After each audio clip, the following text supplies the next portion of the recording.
On Wednesday, the Ford Kenya party under the stewardship of Moses Wetangula presented its recommendations to the Building Bridges Steering Committee led by Senator Yusuf Haji.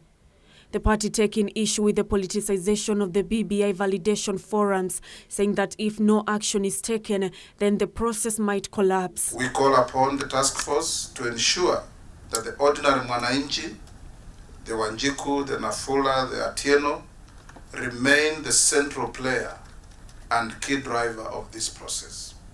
The executive and the political class must not be allowed, and this we emphasize, must not be allowed to hijack this process and turn it into a political campaign.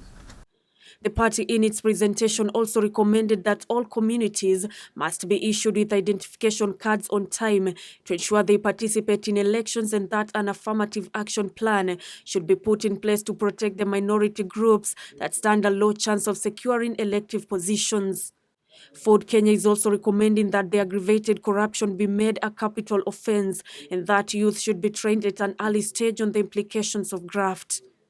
We are deliberately using the word aggravated corruption, Chairman, because if we leave it open, the judicial system that we have today and the management of our public affairs, you'll find we'll be having police constables for picking a few shillings from travelers.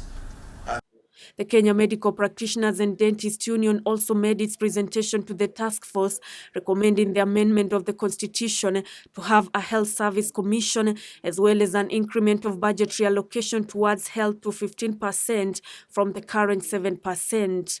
So right now all hospitals, except those that have done county bills, are suffering because they all collect the money, it goes to the county revenue and it never comes back. So we are almost taxing our people again because they pay in the hospital, but the money does not come back to improve the hospital. Counties have looked at hospitals as revenue source rather than as a source of relief for the people. The Kenya National Fire Brigades Association in its submission wants its operations moved to the national government, citing lack of capacity from the county government, hence hindering efficiency in their response. With the various stakeholders having presented their recommendations to the BBI Steering Committee, there have been calls for the committee to up its game and ensure that the process is not hijacked by a few politicians who lack the interest of the common mwananchi at heart. Nancy Okware, Channel 1 News.